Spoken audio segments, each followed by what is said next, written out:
Test. There we go. All right. I'd like to call the meeting to order. Meeting has been noticed to Evans Print and Media Group, WCOW Radio, Magnum Radio, La Crosse Tribune, Sparta City Hall, and Sparta Free Library. Are there any changes to the agenda? Yes, we have 4 changes I'd like to recommend. The first one is pulling 3E. The second one is in 3C, change the second reference to policy 1623 to 8913. I'd like to move 8700 from 3C to 2D. And in 3C, there's a duplicate policy, 7250.01 can be removed as it's a duplicate. That was 7250.01, is that what you just said? Yes. For that last one? Should stay in C. That should stay in C, but I believe it's new.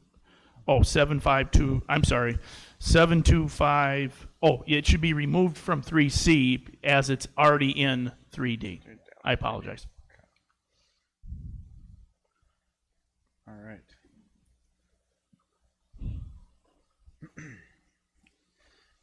With those changes, entertain a motion to adopt the agenda. I'll make a motion to adopt the agenda as stated.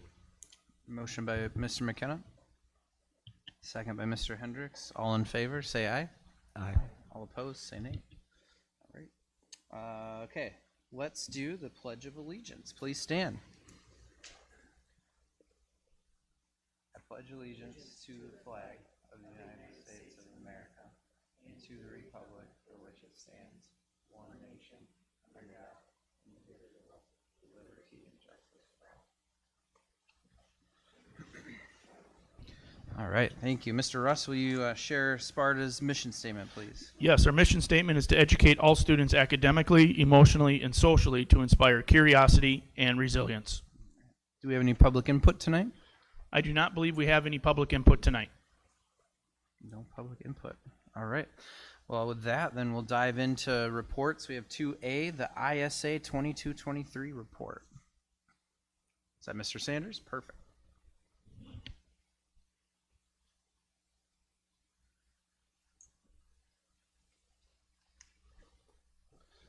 Hi friends, thanks for having me tonight. This is my annual report for the 22-23 school year.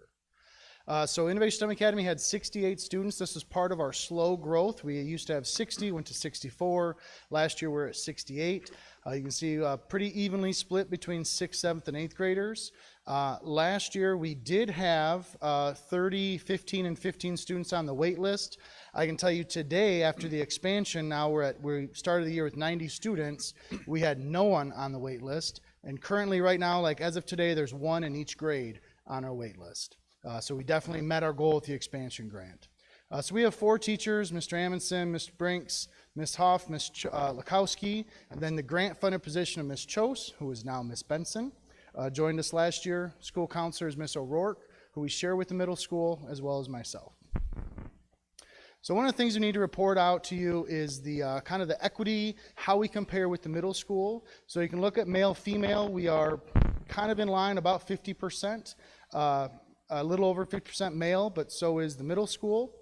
Economically disadvantaged, this is an area that we fall short on. About 32% of our students meet that criteria versus the rest of the middle school is 59%. And this is one of those things that we target. When we did our expansion grant, we kind of did some recruitment efforts. We targeted some efforts at this group, and we will continue to do so. Disabilities is another area last year that we fell short. We had a significant increase this year, but again, we are not, we just have to be honest, we're not at the level that the middle school is as far as meeting those students with IEPs. And then English language learners, last year we didn't have any of those students. In the past we've had some, this year we have some, but the 22-23 school year we simply did not. There's 3 things I need to report out to you, and that is our goals in the charter agreement in reading, math, and science. We did fall short. The goal was that 80% of our students would score at the proficient level. We indicated that the 50th percentile in the MAPS test would indicate proficiency. 72% of our students were there in math, 73 in reading. We did meet the goal with 85% of our students above the 50th percentile in the MAPS science test. And that was all based on the spring, which those numbers were slightly lower just because we had a little bit of test fatigue after doing, fall and winter, and then the forward exam, and then the spring MAPS exam. One of the things I always want to highlight when I have the chance to talk about STEM is what kind of makes them unique. So we are grades 6 through 8, interdisciplinary, intergrades. We focus on 3 main topics each year. So this year, or last year, was material science, and you see we take a lot of field trips. So this is some of our students in Sparta, looking at different jobs and how materials connect with what they're learning in class, what they could do for a job in our area.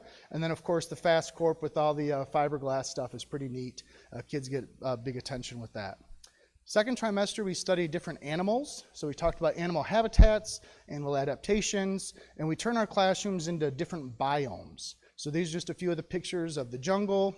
They research different animals. They have to create their own animal with different kind of adaptations and talk about what, how that animal would thrive in different environments.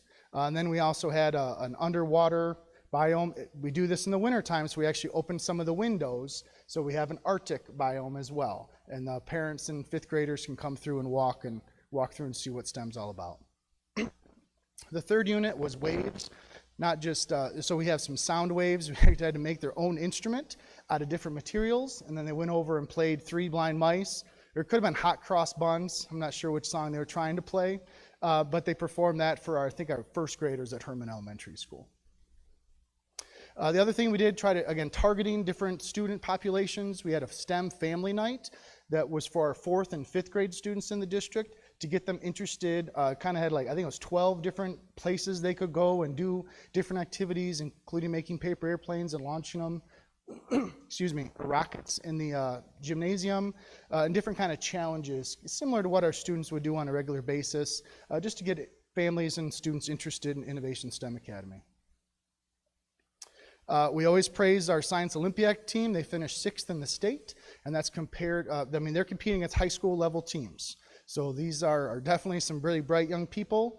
And then also on the sides of that picture, you can see each week we do a town hall where we recognize a student for meeting one of our attributes: collaboration, communication, coexisting, commitment, those types of things that we celebrate our students. And you might see those posts on Facebook.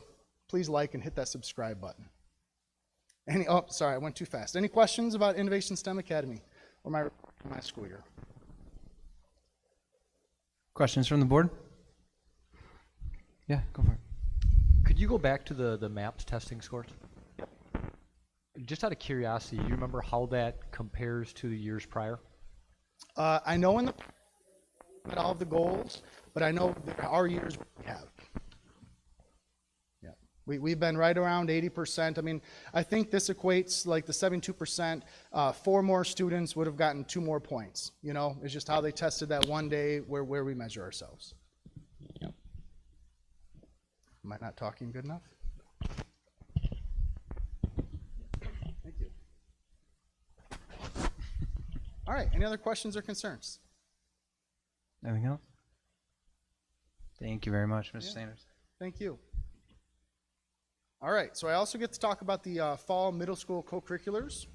And this is the way I start all of my presentations to the parents, is I always do a quote of the day. All right, so to say, children now love luxury, they've had bad manners, contempt for authority, they disrespect their elders, they chatter in place of exercise. And I ask parents, does this sound like any of your kids? I know it sounds like mine sometimes. So who do you think said this? It was Socrates 2,400 years ago. And the reason I point this out is growing young people has always been a challenge, but middle school athletics is one of those avenues that can help. And I'll highlight that a little bit later. So I always tell the purpose of education-based athletics at Meadowview Middle School, we're going to develop the skills in the sport. If you're playing volleyball, we're going to make sure you know how to bump, set, and kill. You probably shouldn't say kill, spike. Make sure you can serve overhand. We're going to develop wherever you are. We're going to improve where you are at the end of the season.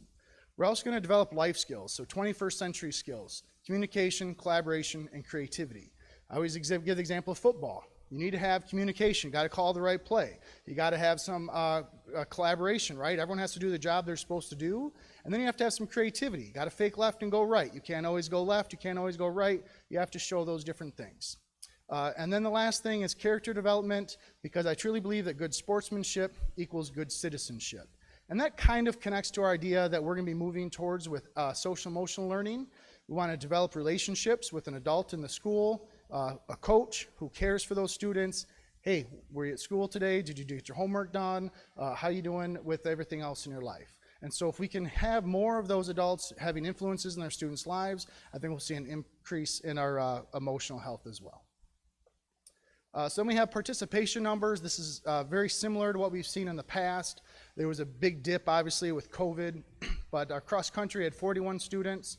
7th grade football was one of the higher numbers that we've had since I've been the athletic director, and this was my 7th year here with 48. 8th grade a little lower at 27. We've been around 30, so that's not out of the norm. For golf, we had 31, but the kicker here was 15 of those were 6th graders.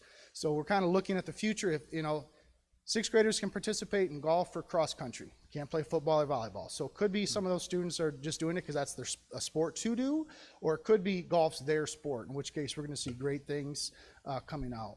7th grade and 8th grade are about 35 and 40 each, enough that we actually had 3 teams. So we have an A team, a B team, and a C team, although our B team, really what we did is we split it to red and gold and added a couple contests so that everyone got a few more opportunities to compete. Versus the A team had the most, but then we kind of split the season with the B team and added some games to try to level things out. Some of the highlights, cross country, again, when we talk about my goal, they were going to improve your skills. Every single one of our cross country runners set a new personal record after our first meet. So that shows that they improved their skills and ability to do the running. 7th grade football did finish 5-1-1. It was actually neat. I got to officiate that last game. It was versus Aquinas, who had been undefeated. And, I'm not a big win-loss person for middle school athletics. I don't think that's our purpose. But it was really nice to end that year on a tie.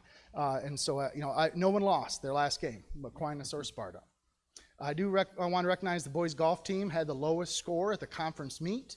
So usually they'll play 9 holes. This is all day, 18 holes. You're walking.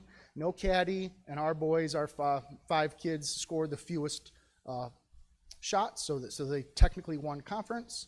And then I also want to give a shout out to our staff. We had a competition against our 8th grade volleyball team, and the teachers won. So that was kind of nice to put the students in their place. All right, any questions or concerns about middle school athletics this fall? Thank you, Mr. Sanders. Comments from the board? Questions? Yeah, go for it.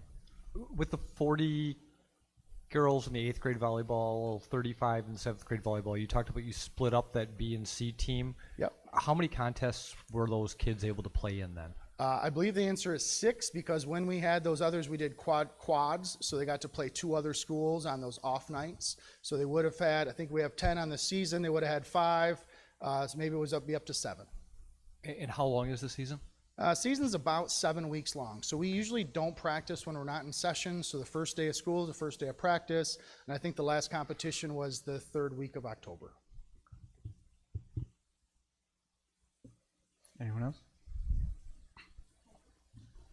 If I could just say I really, truly appreciate this program being available to all students in our community. And also, I just want to recognize the fact that when I was here in those afternoons, especially for volleyball, football games, the parking lot was absolutely packed with parents. So thank you all for participating in your kids' athletics. And thank you for all you do. Thank you. I had one question, Mr. Sanders. Do you have a similar breakdown for the co-curricular participation like you did for the STEM, the IC, like low-income support EL students? Do you have some of those demographics as well for trends over the years? I don't, but I bet by the end of the year I could get that. And so when I think about like co-curricular participation, it's not just sports. It's like FFA and chess club and ultimate frisbee, and some of those don't take place until the springtime. But possibly by the end of the year, we'll have all those names entered into rosters into Skyward, and someone smarter than me could probably figure out how to run that report. Okay, yeah, that would be great. Thank you. You're welcome. Anything else from board? All right. Thank you very much. Yep. Go fight, win. All right. Next report, we have 2C, the safety report. That's Mr. Russ? Yes. Briefly, attached in board docs for board review only are our safety drills that we conducted over the last few months. Yearly, we have to bring a safety report to the board, and tonight's the night where all of our buildings did a lockdown, secure, or hold drill with Officer Erickson's assistance. Working through the process and really going through that standard response protocols which we shared with the family. Those are attached on the slides there, but a little bit, I would say, new this year for our district is that we are sharing our standards response protocol, because our goal is to educate our parents, to help us educate our students. So if we do go into a classroom hold, okay, this is what the expectations are, and these are posted in our rooms as well. So we're very happy, and we just sent a family message out last week, and we reshared these standards response protocols with our families. We feel that communication is key with our families, and if we do go into a classroom hold, for example, our administrators are sending that information out to the families to let them know that we did go into a classroom hold or whatever action we did take. Going back to the meetings, we worked with Officer Erickson, and we had a pre and post meeting with Officer Erickson and staff to debrief as well at the building level. So tonight's just bringing awareness to the board, and then after tonight, Mr. Scholze and myself will sign off on those safety drills and get those uploaded into the DOJ. Thank you. Any questions from the board? I do have a question. Yeah, go for it, Ms. Thank you very much. Mr. Russ, after the preliminary email to parents, is there a follow-up email that's sent saying, anything? I obviously, we probably can't say whether or not the person was okay, but if your student has any concerns about what they saw or heard, to reach out to somebody, anything like that, a follow-up email to parents, does that go out, or is that advised? So if we would go into a classroom hold right now, the building takes care of what it needs to do, and most likely after the classroom hold is uplifted, an alert does get sent out to families saying that, hey, Meadowview Middle School went into a classroom hold from this time to that time due to a medical emergency or anything like that. Here's our standard response protocol, and we really appreciate what the kids did. The kids did a very nice job.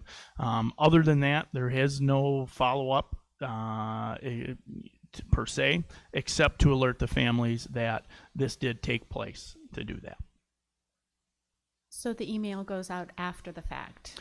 It depends. It could be, depending on the situation, it could be we're in a classroom hold right now. If it's going to take some time, the reason why that is that we want our administrators, if they need to be called to a situation, to do that. So we have some outlines for that.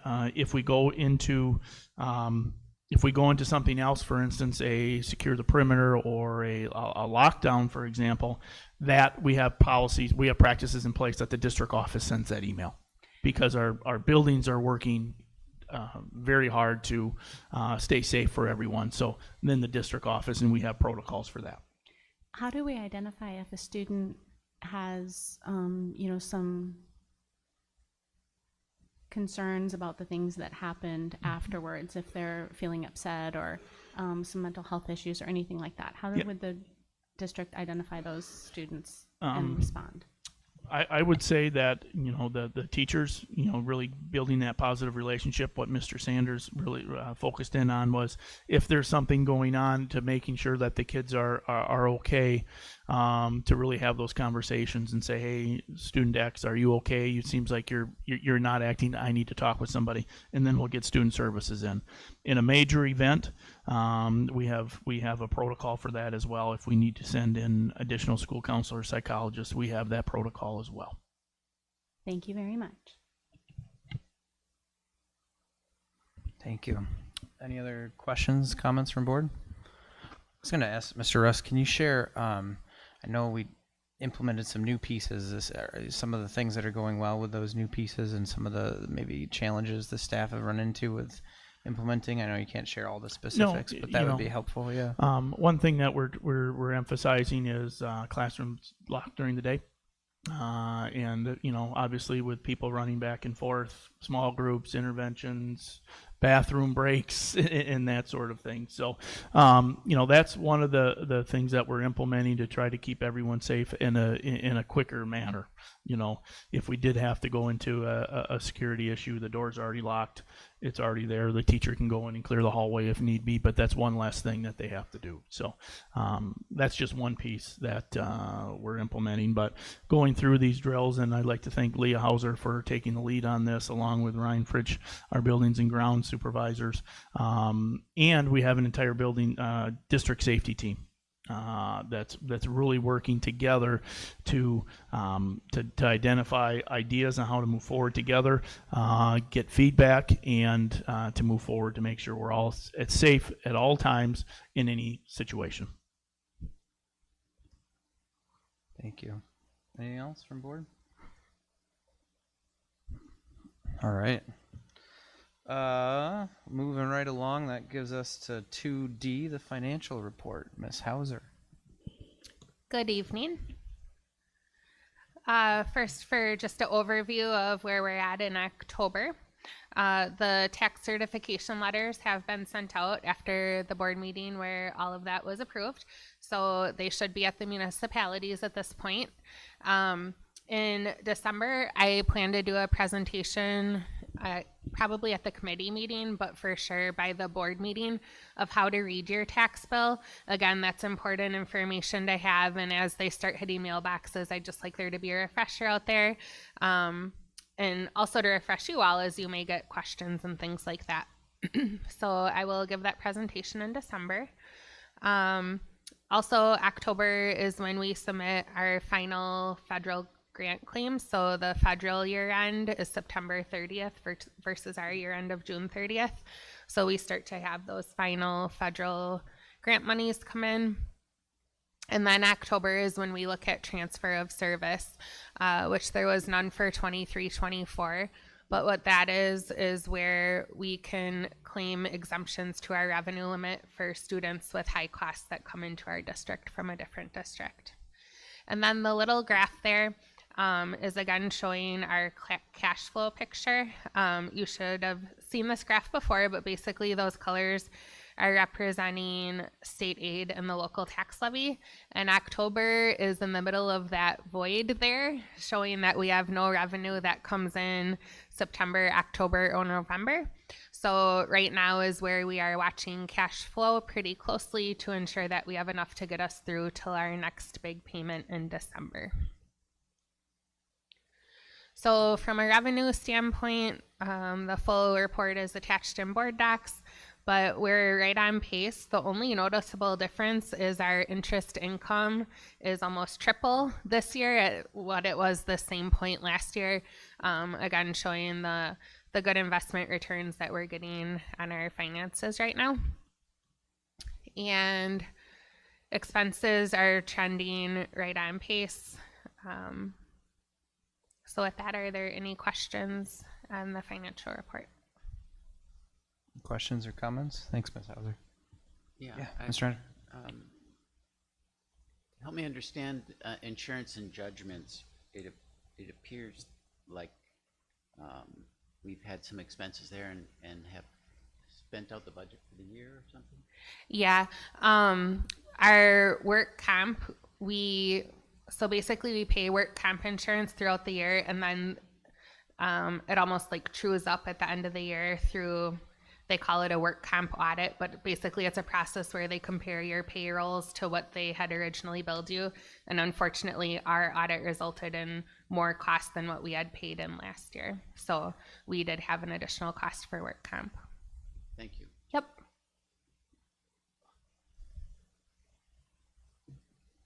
Other questions from board?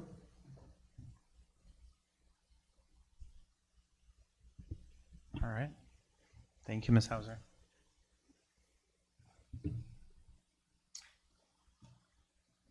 All right, that moves us into the business section. 3A, discussion, possible recommendation to approve the district's long-range library plan. Ms. Mansky and our wonderful librarians, thank you. So I would like to introduce you to, can you hear me? I'd like to introduce you to our LMC directors. We do have one who is homesick today, Megan Reisinger, who works at Herman. We also have Kristen Pullum. She works at both Southside and Montessori. And then we have Sarah Siver. She's also at Herman. Beth Smith, who is at Meadowview. And then Amy Russ, who is at the high school. And so we're here today to present the library long-range plan. We are asking for this to get your approval, and it will be uploaded into the portal for the DPI. So I will let these lovely ladies take it away. School District of Sparta Library Mission. Vision Statement. The Sparta Area School District Library Media Program promotes learning for all students and staff by providing equitable access to information, teaching information literacy skills, and encouraging lifelong learning. Each library media center strives to be a center of collaborative learning that produces innovative thinkers, future-ready citizens, competent researchers, and creative students who have an appreciation of literature, critical thinking skills, and a respect for others and self. Mission statement. The mission of the Sparta Area School District librarians is to create flexible spaces and environments that enhance lifelong literacy and learning through reading and technology. Library media professionals teach students and staff to access, evaluate, and apply information using a variety of print and electronic formats. The Library Media Center is the foundation of each school's learning community. Future Ready Librarians. As a district, our practice is guided by the Future Ready framework for librarians. As librarians, we collaborate with educators, families, and community members to ensure the students of the Sparta Area School District are ready for the future. Through our professional practice, programs, and spaces, we will lead and support our schools in the district's goals. By connecting our work with the Future Ready framework, we strengthen our practices, programs, and spaces to enhance the educational innovations in our school. As with any new initiative, we understand that this body of work cannot be implemented all at once. Over the next 3 years, we will implement the following years to help us achieve our goals for the end of the 2023 through 2026 school years. Wisconsin Digital Learning Plan. It is important to note that this framework focuses directly on the Wisconsin Digital Learning Plan and will allow us to create common language not only within our district, but within the state. In each of the following years, you will hear the areas of strength and the areas we are striving to improve.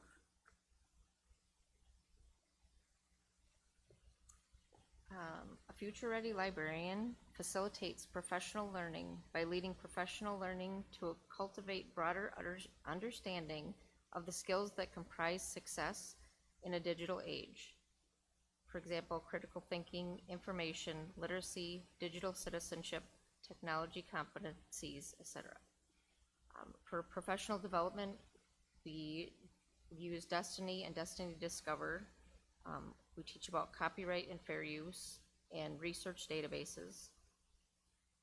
Resources, we do library how-tos and troubleshooting, such as how to use Destiny, troubleshoot an iPad issue or app, and how to find resources for research. Destiny homepages, our library homepages, we have database links, safe research search engines, book author homepages, and lesson links. And the robust infrastructure, that's a future-ready librarian ensures equitable digital access by providing and advocating for equitable access to connectivity, digital devices, information, resources, programming, and services in support of the district's strategic vision. A future-ready librarian invests strategically in resources by leveraging an understanding of school and community needs to identify and invest in resources to support student learning. We have diversity in our spending, print versus non-print options, and technology. A future-ready librarian also cultivates community partnerships by seeking partnerships within the school and local community, such as families, caregivers, nonprofit organizations, government agencies, public and higher education libraries, and businesses to promote the engagement and lifelong learning process. Still me.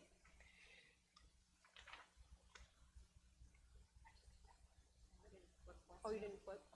So our partnering with the community and with families is our WIN program. The Sparta Free Library Assistance Program, they have after-school tutoring that they offer throughout the school year for students that are attending our public schools and our private schools. We use our spaces after hours for clubs and co-curriculars, and then we do hold a public board seat on the public library that I sit in that for our district. One of our librarians usually takes that seat. All right. A future-ready librarian advocates for student privacy by teaching and promoting student data privacy through instruction and role modeling for other educators. Digital citizenship, this year we implemented Neptune Navigate, and we had all students in all grade levels participate in different modules that help them be better digital citizens. And our elementary school still uses Common Sense Media. So our kids at the elementary level get somewhat of a double dose, so they get stronger instruction in how to navigate the internet safely and use resources appropriately. As far as confidentiality, we share confidential book checkout history with parents in cooperation with our administrators. We do not share checkout history with staff or with peers.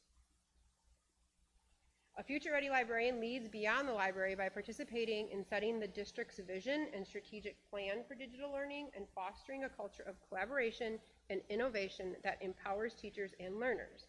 We participate in committees such as Read Across America, Tech Workflow, Technology Committee for the Spartan Adult Club Time, Maple PLCs, the Library PLC, and grade level PLCs.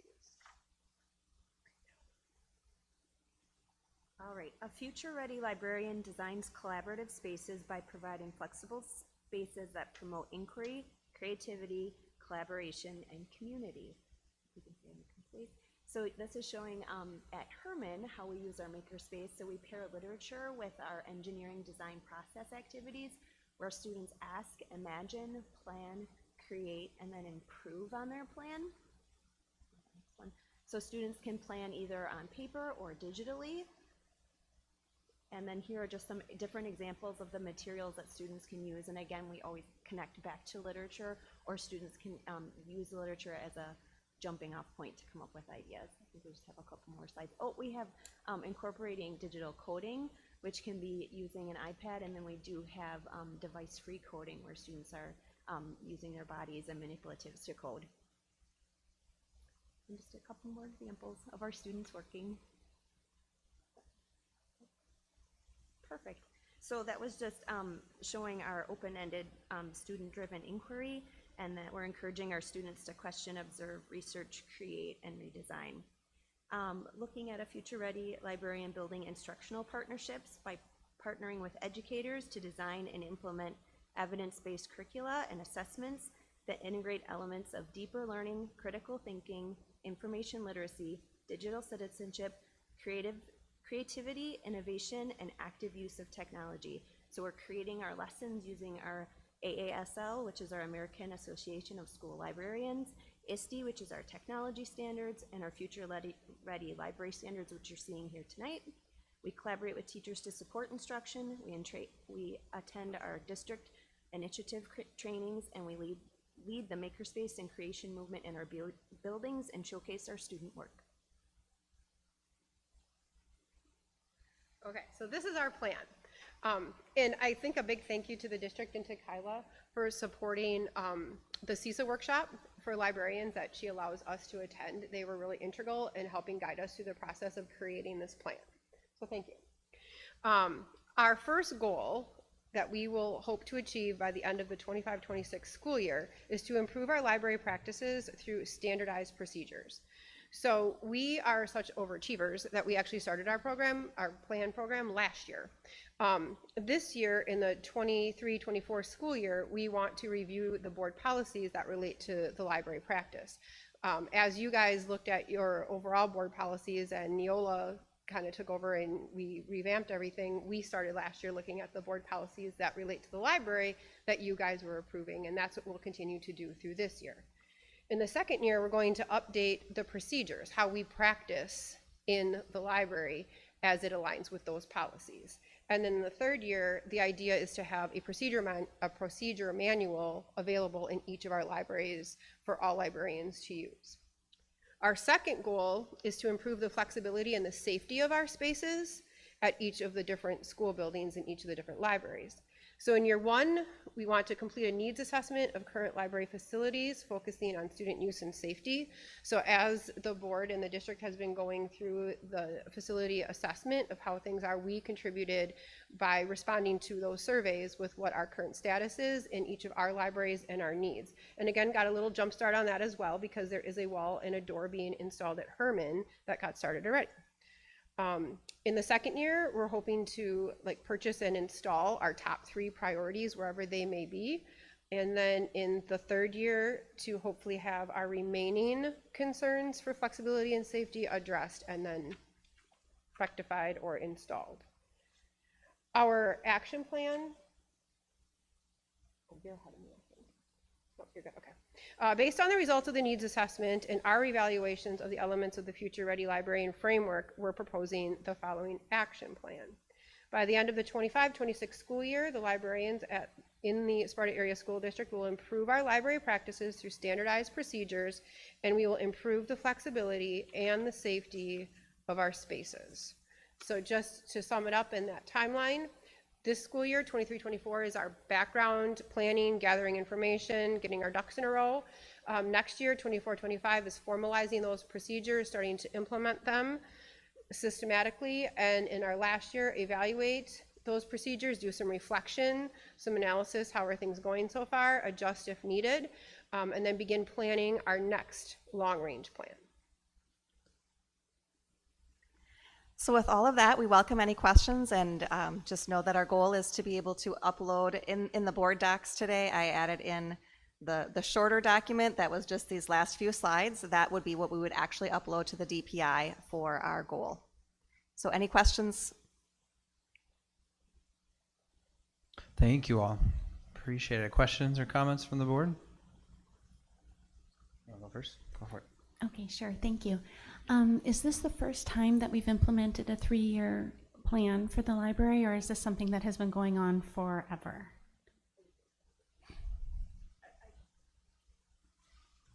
So thinking back to the things that Lori Cole taught us, and she was a huge wealth of knowledge before her retirement. In previous years, I believe there was a library and technology plan that was done together, and then more recently separated, and so we are presenting our library plan solely right now. Okay, for the first time. I believe since it's been separated from technology, correct. Okay, thank you for all that work. I appreciate it. I have a couple of questions for you. One of you mentioned the copyright concerns. I don't remember who did that exactly, but is there a plan to address AI and all of the benefits and concerns that might come along with that? I would say I don't know that we necessarily have a plan. There is definitely a lot of learning that's been taking place. We did have Joe Robinson from Apple come in and lead an AI training at the high school on some of those possible beneficial uses that teachers can have. We also at the high school have purchased, thank you, Turnitin, which does have a filter that does try to catch anything that might be created by AI. And one of the tips that Joe Robinson gave us when he came in was, to really think about your projects and instead of just submitting a final project, if you have check-in points throughout it, you actually know that the child did that work. So really helping the teachers to see other ways that they could make sure that students are doing their own work. Excellent, thank you. Also, regarding the data and privacy, you said that the content of digital checkouts was shared with parents, and I'm assuming that that's for physical books as well. But is there a way for parents who may have concerns about age-appropriate or, age-appropriate content? I'm sure that there's a filter. I know that there's a filter, but if a parent has concerns for their child, is there a way that restrictions can be applied, or can the parent work with someone to make sure that they're comfortable with the content that's provided digitally? So any parent that has concerns about what their child is reading, that's something they bring to the teacher or the librarian, and we always work with them on that. Okay. Yep. Thank you very much. You're welcome. And then the second goal, I'm not sure which slide that was, maybe slide 46. Thank you. You mentioned safety. I guess I'm curious, what type of safety are you talking about? Physical safety, internet safety? I'm not sure, so if you could just elaborate on that. As related to this goal, it's mainly physical safety. Okay. In the library? Correct. Okay, having visual access to all spaces and things like that, so that, okay, all right, very good, thank you. Anyone else? Questions? Yeah. Not a question, but a comment. Why the heck were you nervous? You guys did great. You're way more prepared than just about anybody who gives a report. Thank you very much. Well done. It's good. Yeah. Remember when they said they're overachievers? So the board needs to take action to approve the plan. It'll be recommended to the full board. What does that obligate us to when the goal is to purchase and install, priority updates, etc.?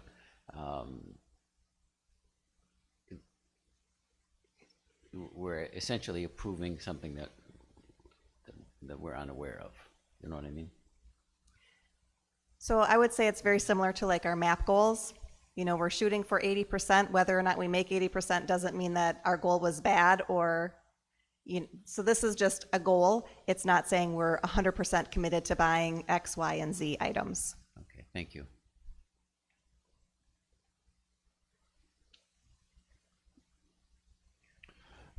And a couple comments. Ms. Lopez, you mentioned AI and the new policies in 3D. We will be looking at a new AI policy. And just a reminder to the board, since this is an action item, the proper parliamentary procedure is to move and rather than make a motion, just to remind the board members. Not that it's just a subtle thing. So. All good. I did have one question that was curious about.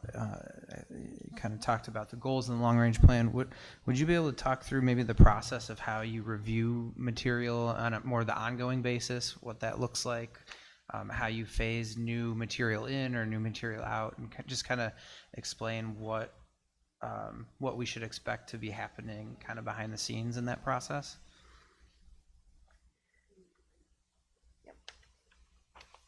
So in policy 2522, there is a section that talks about how materials are selected. So know that there is a process, and part of that library program is walking through, like that's what a big part of your library programming is learning how to select those materials. So they're looking at, there's a lot of things, what are kids interested in?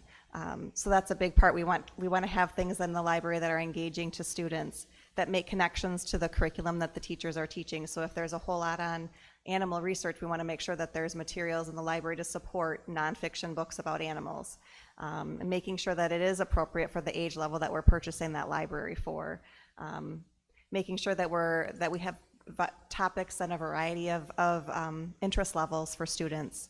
So there's a whole lot, and then there's all kinds of resources that our LMC directors use to look at different things that are suggested by different library groups across the state and nation too, correct? Thank you. Any other questions or comments from the board? Otherwise, I'd entertain a motion.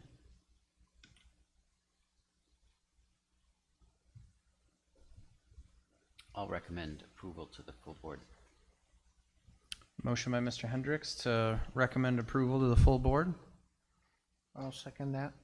Second by Mr. Wells. Any further discussion? Excuse me, Mr. Hendricks, would you like that on consent or on the regular business item? Thanks for asking. Consent is fine with me. Consent. Mr. Wells, is that? All right. Any further discussion? All right, all those in favor for moving the approving the district's long-range library plan to the full board at the end of the month. All those in favor say aye. Aye. All opposed say nay. All right, motion passes.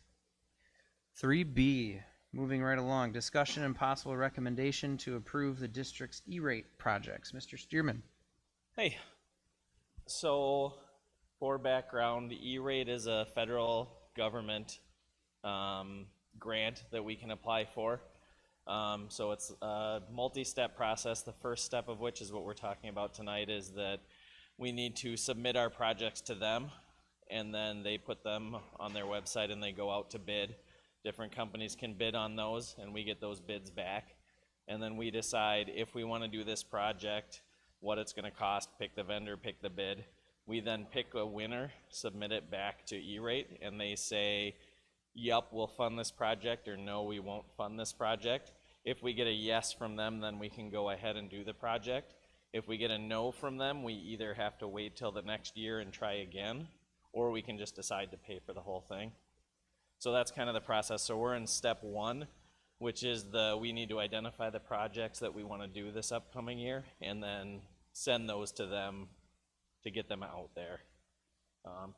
So the big project we're looking at this year is rewiring this building, Meadowview Middle School.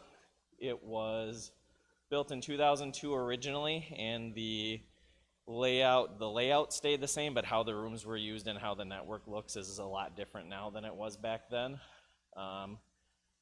We did an update in 2016 for this building, but all we did was replace wiring in the ceilings between the rooms. It didn't go down into the walls, into the jacks in the walls, and we didn't move where anything was. All the jacks were still in the same place as they were before.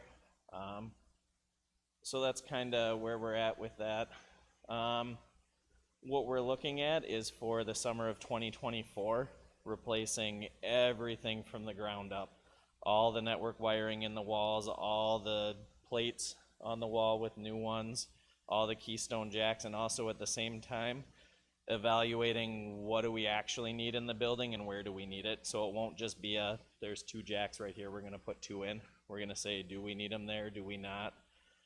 We've got a number of rooms, science classrooms, where they don't have data jacks for phones up where the teachers present.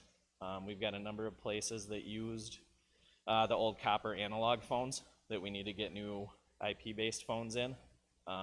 So looking at the needs of the whole building and saying, what do we want this to look like for the next 10 to 15 years is where we're going with for that.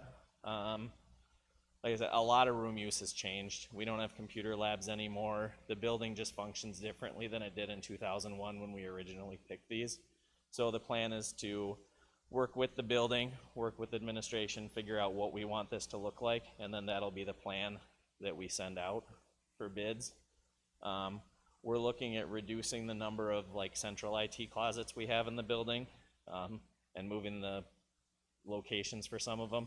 Like we've got one in the back storage room of the foods kitchen, which is not a great place for an IT closet to be. There's a lot of just dust and storage and stuff in there. We also have them stacked in the two-story wing right underneath each other, where that could really just be one. Because we don't have huge computer labs that we need all that capacity for, which will help us in 2 years when we do our wireless and our network switching refresh. We'll be able to buy less. We'll spend less money on that because we'll have less closets to manage. It's also simpler because there's less to manage. So that is our plan for that. This is a estimate of what So for E-rate, you have your local cost, which is what we as the district would pay for this project. And then there's the portion that E-rate pays. Right now, we're at E-rate pays for 80% of the project and we pay for 20%. So that number, the 45 to 90,000 is our percentage. It's a $150 to $300,000 project to rewire an entire building. And that's a guess. We won't know until bids come back what the actual dollar amount will be. But that is, we are trending in the 30 to 20% of what we pay. So it's going to depend on free and reduced numbers when we submit those. Oh, and that is it. So what we're asking for tonight is just a approval from the board to send a request for bids out. So it's like sending out an RFP. We want to submit that paperwork that says we would like some quotes back on what this is going to cost us. It doesn't commit us to spending the money, but it's the first step in being able to do that project. Thank you, Mr. Stearman. Yep. Questions or comments from the board? Yeah, Mr. McConnell. So you said when you send this out to E-rate, it could either be approved or denied. If it's denied, we could take on full cost ourselves. Yeah, we typically have never done that before, but it would be an option if we decided that we really wanted to get this done. We would typically not do that. What are the criteria that E-rate just determines? Some of it is purely did you follow their process. Some of it is eligible services. So some network wiring would be ineligible depending on what you're doing with it. So they have a whole bunch of rules that they go through and say, is this valid, is this not? The space has to be instructional. So if I said, hey, I want to do an E-rate project to light up a football field with Wi-Fi everywhere, that is not eligible because it's not an instructional space. So they would deny it on that basis. We don't anticipate anything in this building that would be ineligible. Thank you. Yep. Any other questions? Yeah, Ms. Lopez. What is the time frame for the approval process? So there is a set of deadlines. There's a deadline for when you have to submit by, and then they have a reviewing deadline. They review on a first come, first serve. So when the window opens for when you can submit, they go in the order that their submissions were received. So if we submit right on the first day of the window that say we want to do this, you then have that project open for 30 days to receive bids, and then it closes. And then once you can look at that, send your winner, and then you can pick your winner at the end of those 30 days, and you can send that to them. And then when you send that to them, it's again first come, first served on their reviewing. So it's to your advantage to be in the front of that because first in, first out for approvals. For a project that we want to do over the summer, the earlier we are, the better. First round of approvals have come in April. Sometimes they come in May. So the earlier we know that we can do this project, the better. When is that deadline that we can submit that first submittal date? We can do the first submittal tomorrow. It's open for doing, for like after we have the bids or just to get the bids out? To get them considered, you said that. We can do that. It's already passed. At any time? It opens, I don't know what it is. They don't start, there's a date where they start reviewing though, so it doesn't really matter other than getting earlier in the line what it is. So the sooner we do it, the better. But there's not a hard, fast date we have to do it by. Okay. Good. Other questions? Yeah, go for it. Thank you very much. Will waiting until the end of the month for our regular meeting, will that hinder this process too much? Nope, that'll be just fine. We're ahead of the game right now. If we were talking about after Christmas, then we would start wanting to speed that up. But at this point, we're ahead of the game. We haven't finished our projects from last year yet, so we're just being very proactive and wanting to get this done and through. Yeah, this is probably a question for Ms. Hauser. The district's portion of this, I'm assuming then is in the 24-25 budget? It would depend on the timing of when the project could happen, so it could be partially between 23-24 and 24-25. So since it's the summer, too soon to tell. But it would be one of the 2 years. As far as working it in the long range plan, that's something we would need to do. And when Mr. Russ and Mr. Stearman and I talked earlier today about this, we are well aware that we are asking for your approval tonight to kind of basically throw our hat in the ring. But we are all three well aware that pending future budget discussions, this may or may not go through because we choose to delay it or move forward with it based on how future budget talks go. But this is something that needs to be done, not only from the timing of E-rate being important, but if we were to have future construction projects at the high school, that could potentially be both secondary buildings. We would want to limit both being out of internet, you know, so kind of looking forward over the next several years, there is some benefit to having this project not at the same time a potential high school project could be happening as well. So there's a lot of unknowns to consider before we would, you know, sign on the dotted line with a vendor, but this is at least leaving the door open for those future conversations.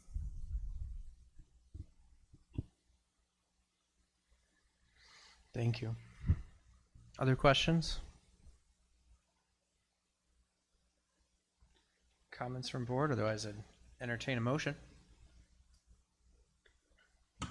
I move to recommend to the full board to approve the district's E-rate projects on consent. Motion by Ms. Lopez. Second by Mr. Hendricks. Recommend to approve the district's E-rate projects on consent to the full board. Any other conversation, discussion? All those in favor say aye. Aye. All opposed say nay. All right, motion passes. Thank you, Mr. Stearman. Thank you. All right. 3C, discussion and possible recommendation to approve revisions or rescinding of policies as presented in the long list there. So I think there was a couple from conversations in the workshop that we wanted to pull out. Mr. Ross, did you have a presentation to go first? Yeah, we Okay. can. There's no presentation, but just a little background. Neola, part of our Neola agreement is that basically twice a year they send updates to the districts as potential revisions to existing policies. And we didn't get to it last year. That's why we have two of these. So they're a little bit larger than normal. In January, February, we'll get another revision based on a lot of items, based on changes in legislation, best practices, and that sort of thing. So this is really, I'm hoping to have this moving forward, but there's also a lot of revisions rescinding. So in 3C, attached in board docs, is the policies that we're looking at. Also in board docs is the Neola overviews and comments that describes some of the changes. A lot of them are statutory in 3C and moving forward. So met Neola in mid-September, and then we had a policy workshop in November 1st with Todd, Tony, and myself, and we went through them and made some recommendations. But we did have 3 talking points that the workshop wanted to bring to the board to start, if that's okay, Mr. Chairman. Mm-hmm. Okay. The first one is 5517.01 bullying. It's on page 46 in the document there. The question is whether or not the board would like to require administration to give an annual bullying report, standalone bullying report. This is not required by statute, and we talked about the pros and cons. One of the pros is that, yep, it's really going to put an emphasis on that, and be a standalone. The opposite agreement was that if we don't need to require something, There's no need to put it in policy necessarily, and it can be more of a comprehensive report rather than just bullying instances in Skyward. It can be a comprehensive report. What kind of discipline data did we see? Was it tardies, truancy, harassment, bullying, drugs, and that sort of thing? So it could be, encompassed in different ways as well. So the committee didn't necessarily have a recommendation one way or another. It was just more of a talking point for the board. Do you want to do that? Yep. One by one? But we can just do that one, and I can check along, depending on the board's wishes. So I think if we stay on that one, that would be appropriate. Yeah. So comments or questions on 50? It was 5517, correct? The bullying. 0.01. Yep. And that's the question of annual report. Yes. Bullying separate at the or very end of it. Yep. Thoughts, comments, questions from board?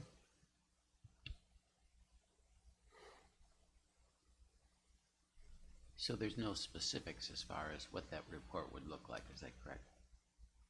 That is correct. It just includes, it says, includes trends in bullying behavior and recommendations on how to further reduce bullying behavior. And the annual report will be available to the public.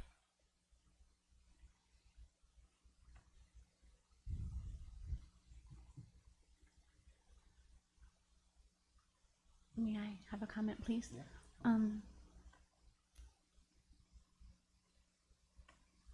With bullying being something that parents are so concerned with,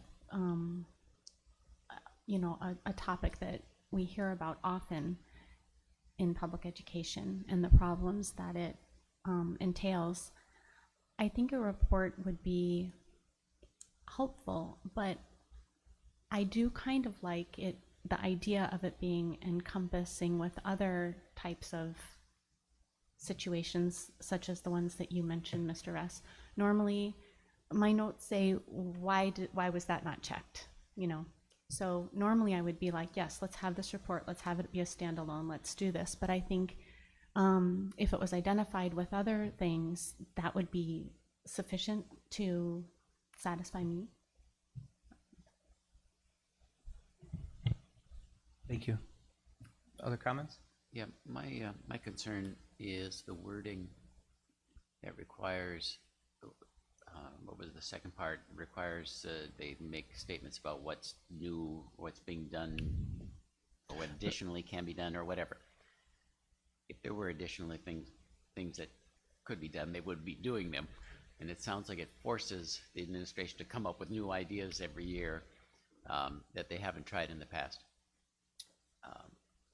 I agree with Amy. I think there's real value in having that report to make sure that people know it's a concern of ours and we're monitoring it, but wrapping it in with other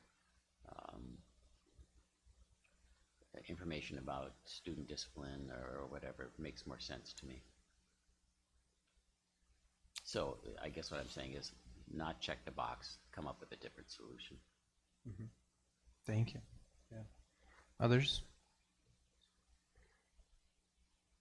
That's kind of the direction I was leaning towards too, being able to have that holistic conversation, because rarely does bullying just happen in that vacuum, right? Like there's other layers that come into play, and being able to look at that. And would we, Mr. Rust, do we have to decide things like frequency or some of those questions about what's included tonight, or just more of the general sense of the direction of not checking that box is essentially good for that? Right now, we're just looking at the policy, so we would not, if it's the board direction, it sounds like it is, that the policy would remain as coming out of the workshop, with it not being checked.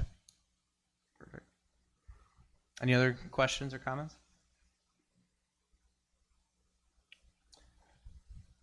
All right. Awesome. Do you want to move to the next one from the talking points? And then the next talking point came from the annual meeting, wanted to bring it up. 2521, which is on page 65 of the document, really highlights the instructional materials. and how that's being selected and so forth. So we just wanted to bring that to the board as a talking point coming out of the annual meeting specifically, that instructional materials were discussed. So we just wanted to highlight that area and bring it to the committee's attention if there's any changes or anything like that. All right, thank you. 2521, comments or questions from the board there? Any edits? Mr. S., if I could ask, first of all, I want to say I apologize for not being at that workshop. That about killed me. I would have been there if I was in town, in the state. The selection of instructional materials. Instructional materials is not textbooks, right?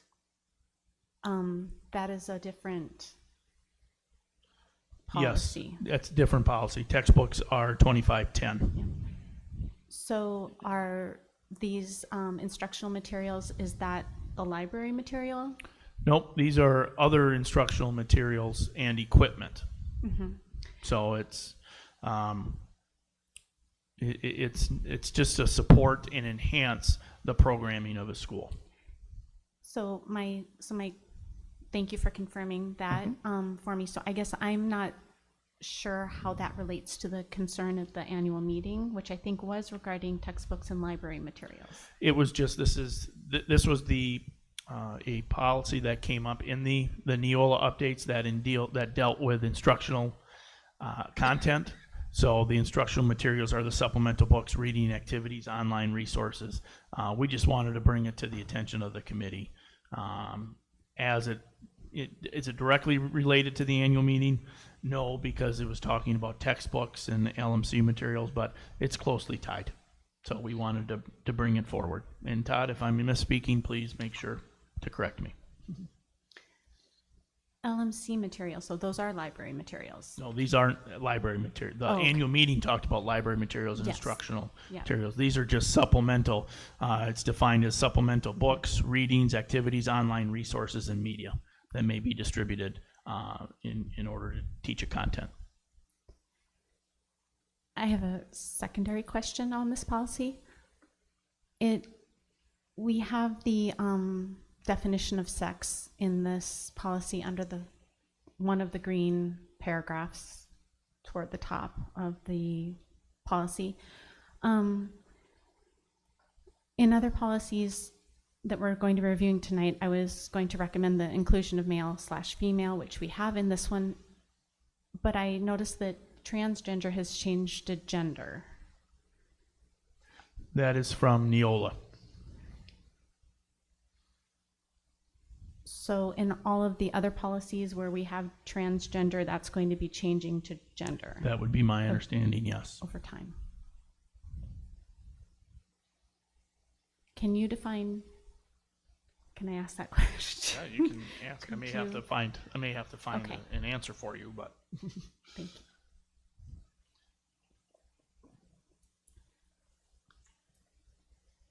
Anything else No, on this 2521? not for me. no. So you would like me to? I don't see a Neola definition of gender. So the reason from transgender. Right, because it does say gender identity later on in that description. So I To just gender. I'll find out for you the best I can. thank you.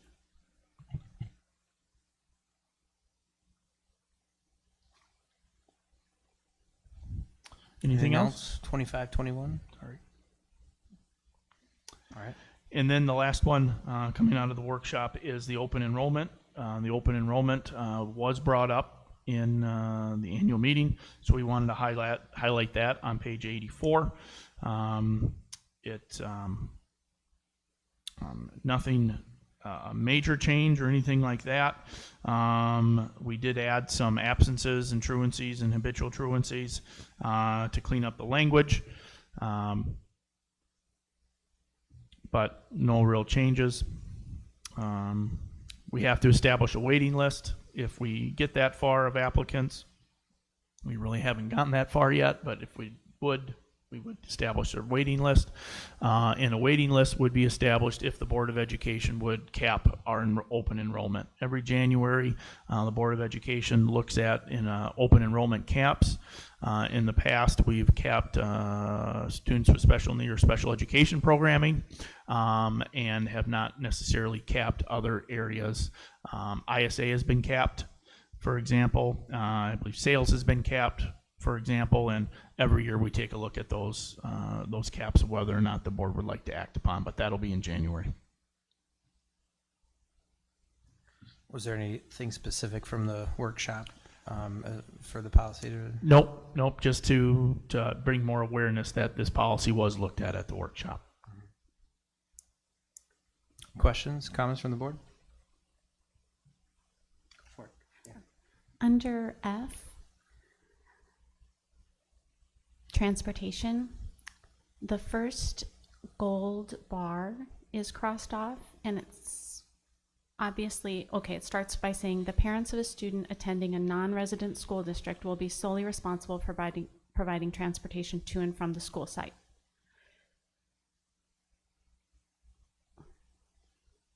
The parents of a student. So is this referring to students coming to Sparta? Okay, so parents from an outside district are responsible for getting their students to Sparta. Yes. So Sorry, yes, and with the caveat, they don't have to. So if we have an open enrollment student to Meadowview, they can get to a already established bus stop in our district. okay, so that is not marked here, and I was wondering why. It's the first gold bar, it's crossed off there. It says the district will permit a non-resident student to ride district transportation if space is available on a regularly scheduled bus route. So I thought that maybe that should be marked, that I couldn't see why we wouldn't allow a parent to get a student to a bus stop. Yeah. We do, as long as it's an already established bus stop, we definitely would allow that. We currently do, and we have for quite some time. We just wouldn't create a new bus stop. So if you're comfortable, I'm not 100% sure why that was. Yeah, it's the first one, Mr. Vess. The district will permit, all right, hold on here. In the middle of that paragraph. Oh, the district will permit a non-resident student to ride transportation if space is available on a regular, Yeah. Yep. Yeah, that's Yep. the one I thought Yep. should be marked. So I'm okay. If the rest of the committee's okay, that's fine too with us.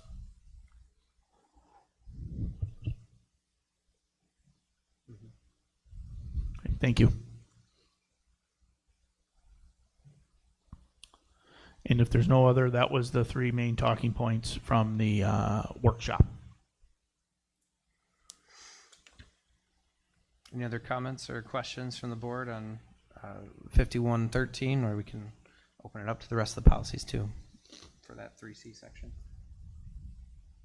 Were there any others that folks wanted to pull out and talk more in depth on? Yes. Yeah. What do you got? Could we look at the list and just go down the list so that board members could look at each one in case other people have concerns too, so that I'm not just monopolizing this and taking everybody's time?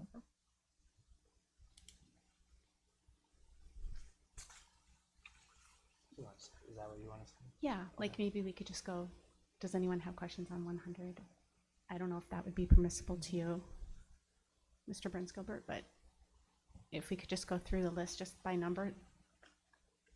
And scroll through all 150 pages. No. Is that No, what I was just, I'll just start, if that's okay. Okay. Sure. Sure.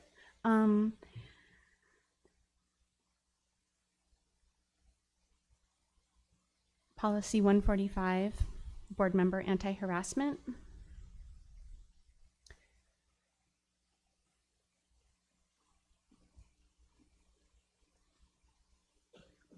To be consistent, could we please add male and female? And my comment was also, I think it should say transgender status, but if it's gender status now, I guess that's what it is.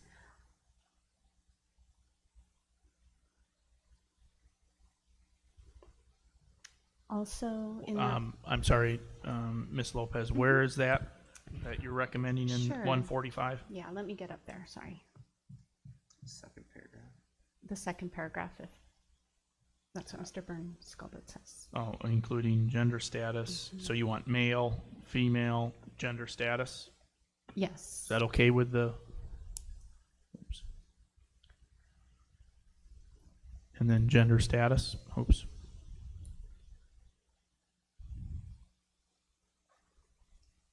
I'm going to highlight it for my records, if that's okay. What's going to happen when we approve all of these? Neola doesn't have a way to get this very nicely into their system, so we have to manually go in and change some things on our end. We put it in the Google Doc so that everyone can see for public and openness. I've asked Neola what do the other districts do, and they didn't have a good answer to share these policies with districts. So it's going to be a little bit more time, but I felt that this was the best way to make sure everyone understands what's going on.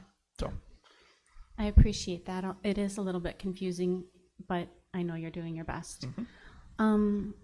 Underneath that paragraph, it says other forms of harassment include nonverbal or verbal or nonverbal. That entire, or that sentence that is a paragraph of its own is repeated in the previous paragraph.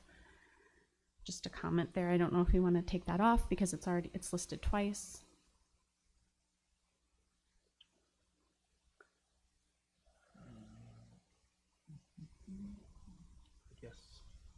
guess where are you seeing it? I'm on the second paragraph. Okay, if we could scroll up on the screen, please.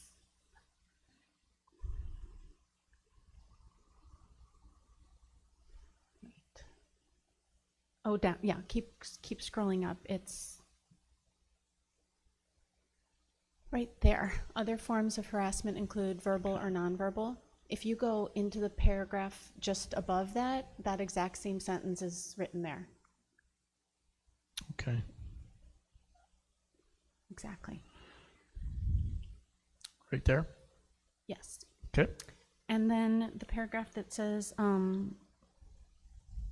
substantial interference, it starts talking about protective classes referenced above. Protective classes is never used in this policy, that term. So I'm not sure if that refers to that list previous, the one where we added male, female. I didn't know if that's the way Neola wanted it or if there's a definition for protected classes in our, I don't believe there is one in our definition list. It's just a comment. I can find out the definition of protected class. Yep. Okay. Yes. That's how I read it, the list above. Exactly, me too. Mm-hmm.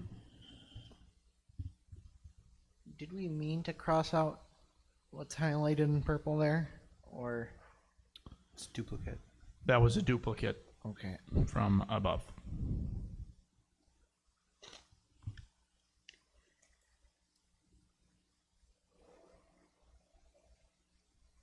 Anything else on that one? No. 145, good. Yes. What's next? 167.3, public comment. I was wondering if it was possible to change the word may in this sentence to permit fair and orderly public expression. The board may provide to change the word may to shall. The board may provide a period for public comment at any regular board meetings to shall. The reason is that I know that our current board and administration is very open to hearing public comment, but I feel like we should be thinking about these policies in terms of the future and not just who we have in place today. So that was a thought. I don't know what the rest of the board says, but. It's at the regular scheduled, so we have some not regularly scheduled, if we would have a meeting next week, for example, or off the books, that would not qualify there, so we don't have to have public input. But if I hear Ms. Lopez, in our case right now, it would be the committee of the whole, which is a regularly scheduled meeting, and then the full board at those meetings. That's what it should be shall. It would be written in. It's not up to discretion until the board would change it again. And it would just be for those two Yep, Committee of the because whole those are full the board. only regular scheduled meetings that we have. That's how I see it, and that's what I was thinking would be preferred for me. How does the board feel about that change? I don't have a particular objection to the change, but if the idea is to beholden future boards to make sure there's public comment, they can just simply change the policy themselves. So it doesn't provide any protection for the future, but it doesn't hurt anything either, in my view. Yeah. Other comments there?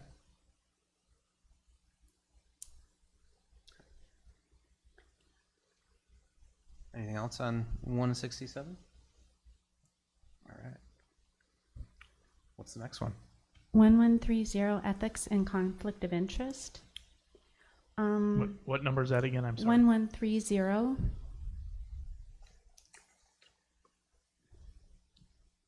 Let me get there too. There is an incomplete sentence in paragraph A, as I read it. The very last sentence in paragraph A, it says, but also lesser valued conflicts that nonetheless create the appearance of using one's public position to secure a private pecuniary interest and or benefit shall be avoided. Or maybe I'm not reading that correctly, but to me it seems like an incomplete phrase. I think that sentence actually ties in with the green above it, so it's the amount that exceeds $15,000.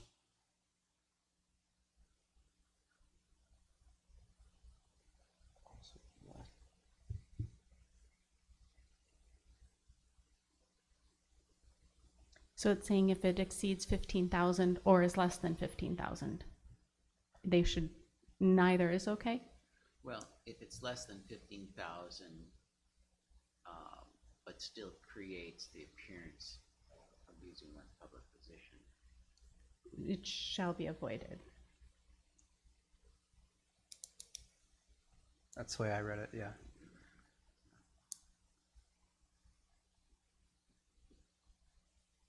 I guess that was my question about this, not so much the sentence, but the amount. You know, it's you shouldn't exceed $15,000 and you shouldn't be less than $15,000 if there is a conflict.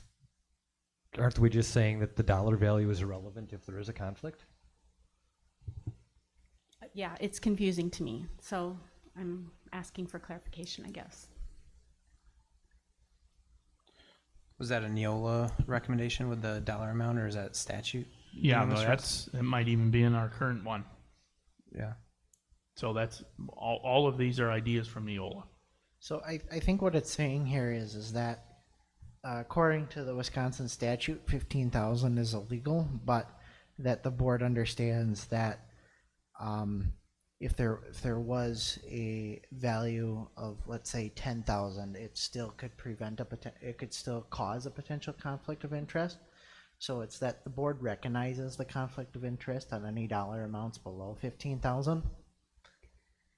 Where are our librarians? They left. But I still feel like we need to say shall be avoided at the end of that. I mean,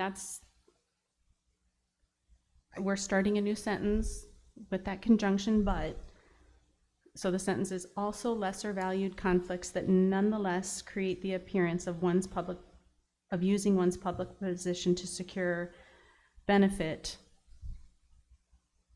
something shall be avoided. Does that make sense? I mean, it's not a full sentence. It's just a phrase. It doesn't mean anything. It's just saying something, but it doesn't tell us what needs to be done with it. Right.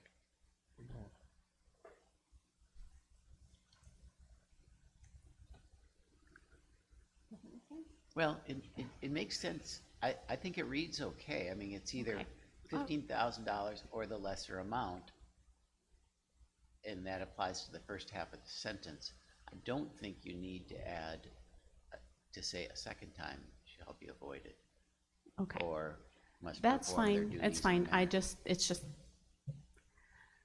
Yeah, when I read the back half by itself, it doesn't make sense, but together with the first half, it makes sense. And then to me, then it makes sense ending with benefit of, because that's that Okay. mirroring back to that first one. Perfectly fine. I think that it's clear enough that we just shouldn't do that, right? Yeah. Okay, I'm fine. That's all right. Thank you. All good. The next one I had a question about was 1213, student supervision and welfare. In November 2022, we adopted a policy labeled policy number 3213, which is also student supervision and welfare. So we have two policies that are nearly identical that apply to different categories with the same name. This is one of the things that is so confusing to me about the whole Neola process, that based on the number, it pertains to a different group of people. So I was wondering if maybe we could retitle this one to Student Supervision and Welfare for Administration. And perhaps the other one eventually to Welfare for Staff. Because they're the same. They have the same title. Yeah, Neola puts them both in together. It's, as you stated, the 1213 deals with administrators, and then the 3213 deals with staff. But how is anyone to know that? I mean, anyone looking at these policies, it's confusing to me, and I've been through these 800 times. I don't know. I was just thinking that perhaps we could work on making those more understandable to the lay person looking at our policies. So I would like to see it say Student Supervision and Welfare for Administration, to change the title.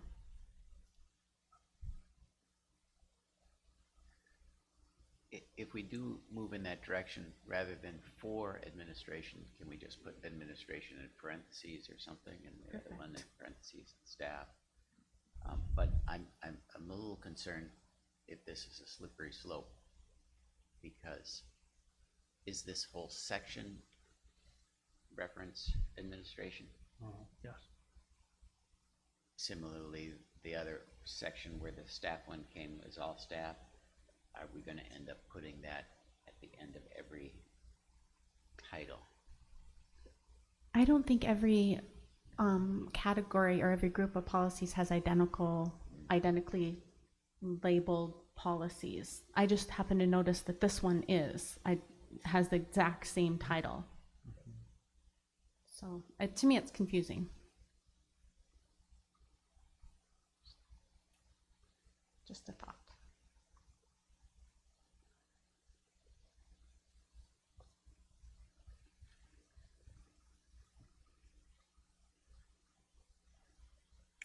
So would you want to take that one out and do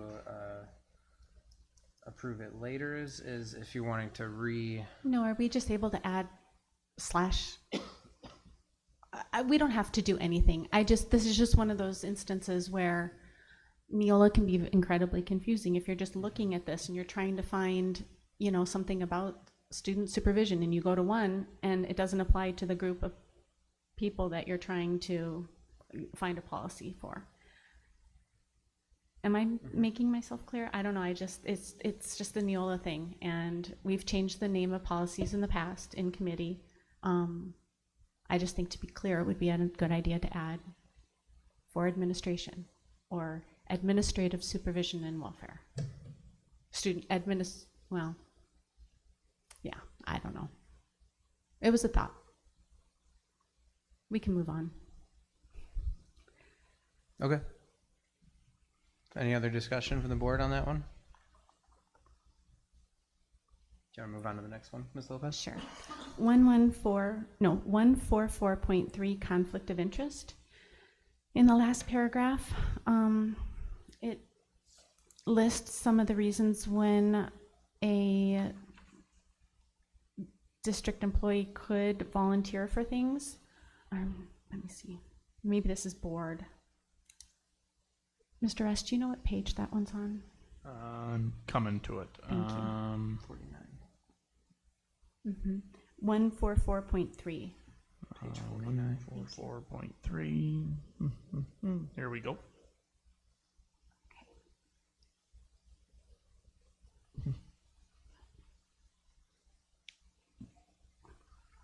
Okay, thank you. So in late July or early August, Governor Evers signed a bill. It was Assembly Bill 233 that allowed board members to volunteer as bus drivers. So I didn't know if we needed to add that here or if that mattered. We don't own our own fleet, so that's why it's not Oh. going to be added there. Oh, okay, thank you. Thanks for that. I guess I didn't have to go through all that.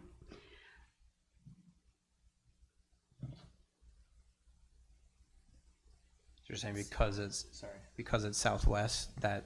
Yes. Okay. Gotcha. Yep. Contract. And then the last one was 5530, student use of intoxicants.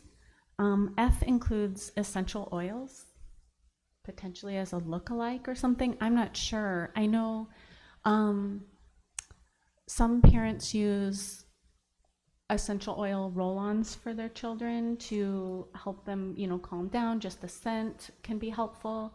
I'm just not sure why essential oils would be something that we would not permit. So I didn't know if maybe that was discussed in the workshop. I don't believe it was. Todd, could be.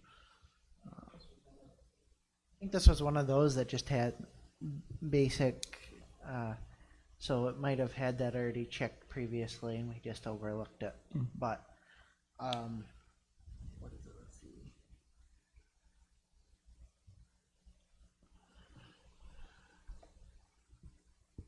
I mean, if it was placed in how I'd view it, if it were placed in like a bottle without a label, then it might be questionable. But if it were in a fully labeled bottle that says essential oils and with an ingredient statement and whatnot, I wouldn't say it would be an issue. I think it's mainly based on just to counteract your point, I think it's mainly based on, if a parent, or in your instance a parent, but if a student has a bottle of whatever and we don't know what it is, it could be a drug, right? So we need to make sure our kids aren't bringing drugs into the classroom.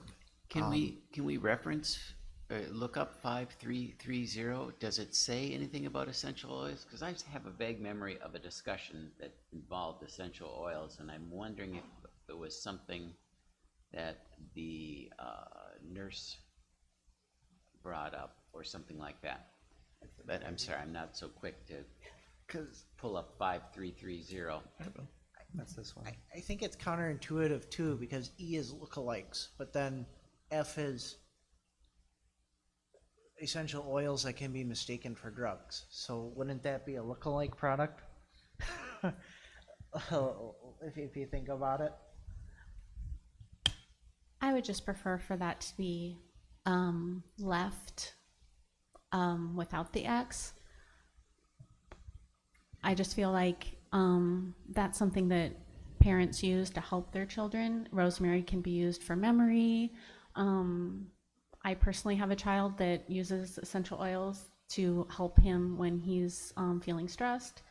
I don't think that's something that we need to prohibit. Well, 5330, it says any dosage of medication other than listed on the medications package must be authorized in writing by medical practitioners. Students are prohibited from possessing, using, carrying, distributing in school grounds drugs or other defined as and oil products. It says CBD oil products, so it doesn't reference essential oils in 5330. It just makes it clear that anything that you have that is that you're using for medical purposes needs to be distributed through our office, so that you're not carrying aspirin, Tylenol. All those things need to be distributed through our offices.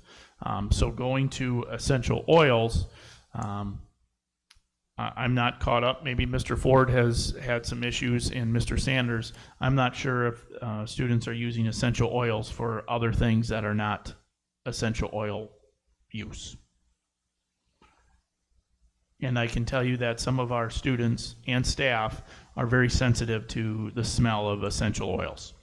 And I know that we had a staff member one time that we had to have, when we had professional development at the high school, every scent had to be unplugged in everywhere because they were, it was a medical issue for that. So That's kind of where my head was going about, like allergies or something, to why not allow it, but also applying essential oils in the classroom doesn't, time and place doesn't necessarily jive for me. Yeah. I'm going to ask Mr. Ford or Mr. Sanders if you had any issue. You're welcome. If the board were to take essential oil use away from parents in schools, I think you might hear from some parents. Just a comment. Well, I think it's My mainly own opinion. I'm not saying that we're not prohibiting, to my knowledge, a parent giving their child essential oils like right before they leave to go into school. I just know, back on the previous subject though that we were talking about, I know one of my brothers, he could smell someone with perfume from like a mile away. And with his autism, it was extremely prevalent. Like, he could smell someone wearing perfume from where Mr. Ford's standing there. So I mean, that's just something that we need to keep in consideration as well for all of our students. But I think we're digging into the weeds here. I think this is mainly a student having a vial of essential oils in their backpack or whatnot. This isn't really about a parent giving their kids essential oils before or after school. Exactly. I agree. This is about a student having essential oils in their backpack. If it's an oil-like product that may be mistaken for a drug, then certainly, but essential oils.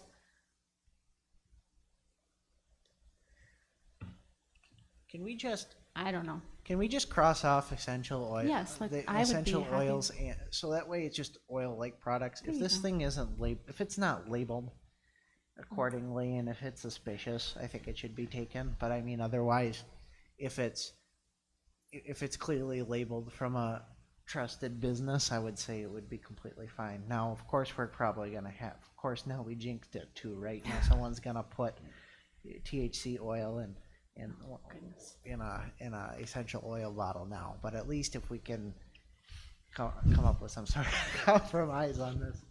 We're all okay with oil-like products? No, this is a complete mess. This is poorly written. If we say no oil-like products, isn't essential oils an oil-like product? We have to take a stand here. Either essential oils are okay or they're not okay. We can't be wordsmithing this, because it seems to me we're talking out of both sides of our mouth. Either we're okay with essential oils or we're not. And as far as that may be mistaken for a drug, well, you can put drugs in a essential oil vial. I'm sorry, how are you going to know? But you could put drugs in a pop can. I mean, Well, that's unless our nurse or some health person comes to us and says we shouldn't be allowing essential oils into the building, then let's not mess with this. Just take it right out of the policy and not, As far as I know, it's not an issue. We have not had any concerns from the building. We're just creating problems here for ourselves. I would agree. So take it out. Yep. Uncheck the box. what I heard. Thank you. Do we want to vote on that, or is that a head nod only? Okay, gotcha. Anything else for 5530, Ms. Lopez? No, thank you. I'm good. I appreciate that. Thanks for your Other- time, everyone. Yeah. Other policies though? Did you have anyone else have more policies they wanted to pull to talk further?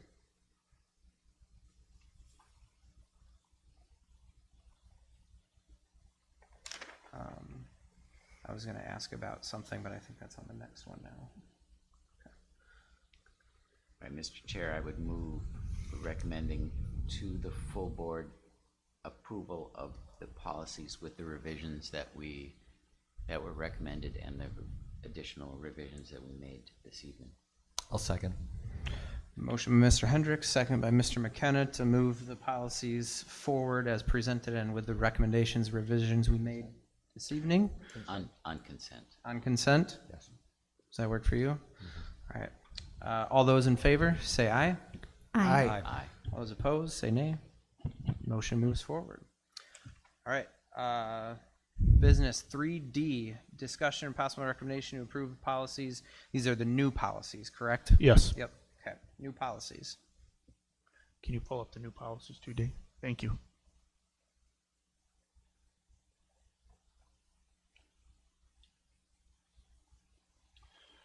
And once again, these are new policies that Neola is recommending as options to move forward.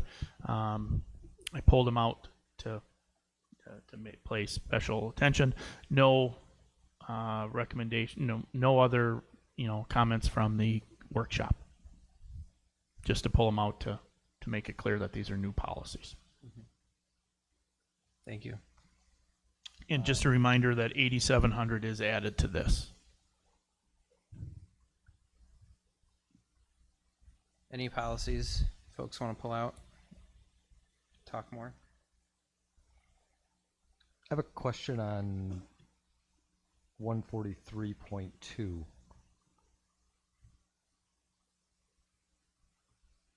And I'm certainly not opposed to the policy at all. I just have a question about some of the verbiage that's not very defining. You use words like substantial. I don't really know what that means. To one person, substantial is 10 minutes. The next person, it's 10 hours. There's just a lot of words in here that are like that. And I'm not sure I like. I'm trying to find there was a spot where it talked about administrator and board president having a conversation to determine the validity of the request. See, okay. See. Yeah. Administrator will discuss with the board president the validity of any request if deemed necessary. I guess the way I look at it is any member of the board making a request is valid. I don't know that, and I'm not talking much like Amy had talked before. It's hard to look at this as far as position instead of people. I don't think with our current administrator or our current board president that would be an issue. But doesn't that open up to almost a board censorship kind of a possibility in a way? I don't want us making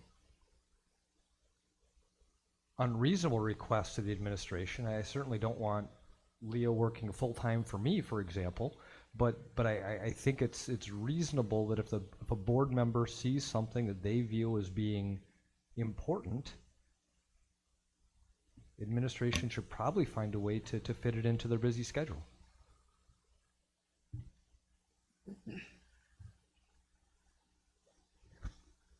I tend to agree with Mr. McKenna. I really, truly don't understand the need for this policy. I don't want there to be a policy that limits board access to information that they feel is necessary. I can understand having a discussion with that person and maybe clarifying the request, that might require extensive time or resources, just honing in what exactly is it that you need so that we don't spend so much time and so many resources on it. But that would be, like a one-on-one thing. I don't think we actually need this policy. The policy is brought forward to really delineate, and once again, it's up to the board, but really delineate information that the board member versus the direction of the board.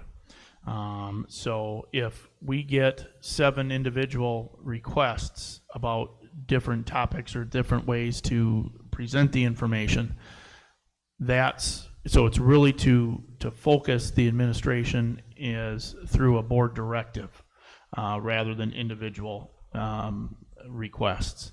It also delineates whether or not you're asking as a private citizen, which is an open record request through a different venue that you're asking as a citizen, or are you acting as a board member to do that? So if the board wishes to move forward in the same way, we will continue to do what we're doing, and do our best to make sure that we get the information needed.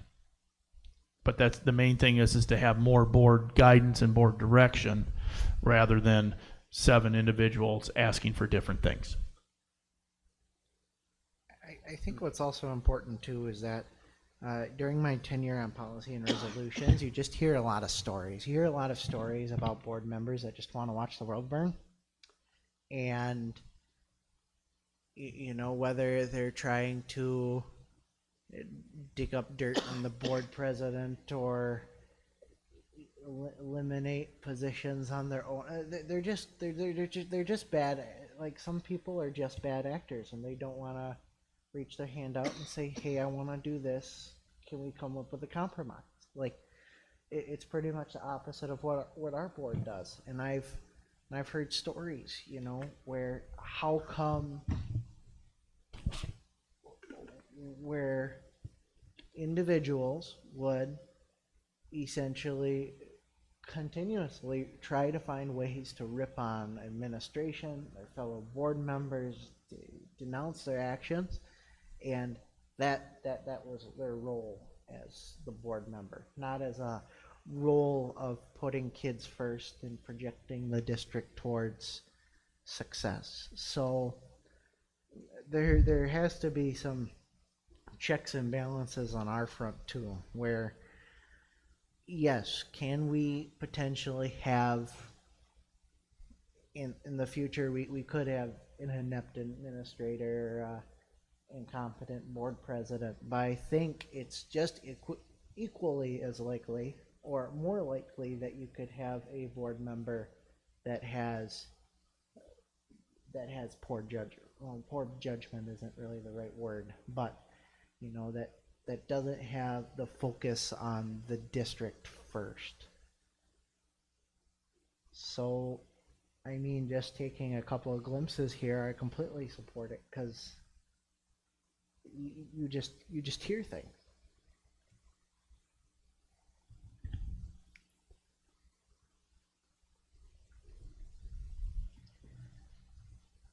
Other comments?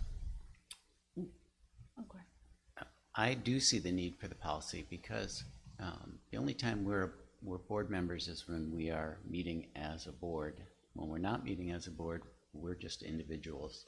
And as individuals, we don't have, I believe, the right to ask administration to do work for us. And so if there is something that requires a considerable amount of work, yes, I do believe then it should come as a request from the full board or a majority of the board, and not just from us as individuals. So I think this policy does make sense, though I agree that C is not worded either correctly or I just don't agree with this evaluating the validity of the request, unless it references, does it fall under an automatic as one of those 1A/B things? Maybe that's what they mean by validity. I'm not sure. I think we need the policy. I just think it needs to be tweaked. Thank you.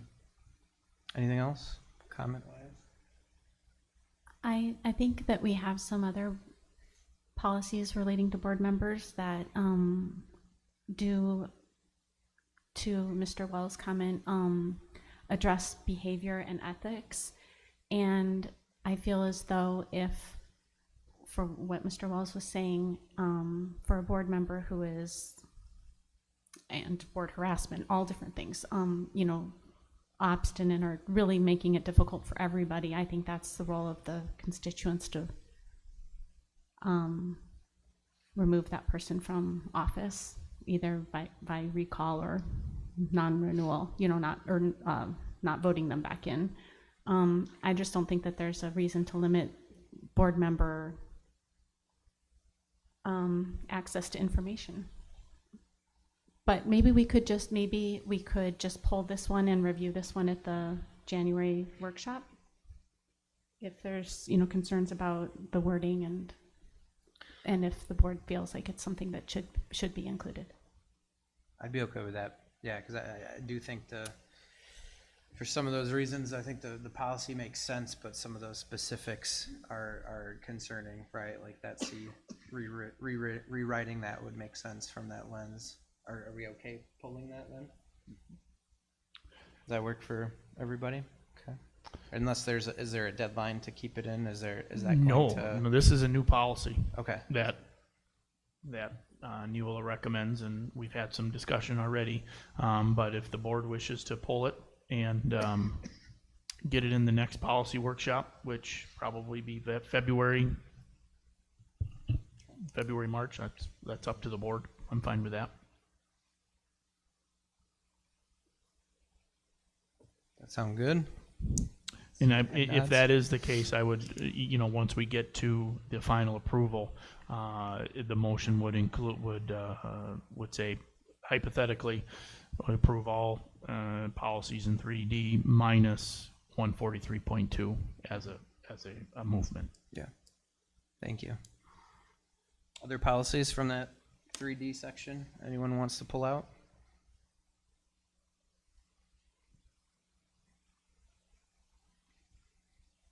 I was going to ask about the way I read the 8700, the nursing mothers policy. Are we, if it's unchecked, correct? So does that mean in that section where it talks about requiring participating employees to record their time, because it wasn't checked, will that not be in the policy at all? That will not be in the policy at all. So that whole section there, like it's like one sentence or two. Yeah, right? which will be recorded as unpaid time. That is, it won't be unpaid time. Okay, I just wanted to make sure that because that was unchecked, that whole. That is unchecked. Okay, perfect. Yep. Other questions though?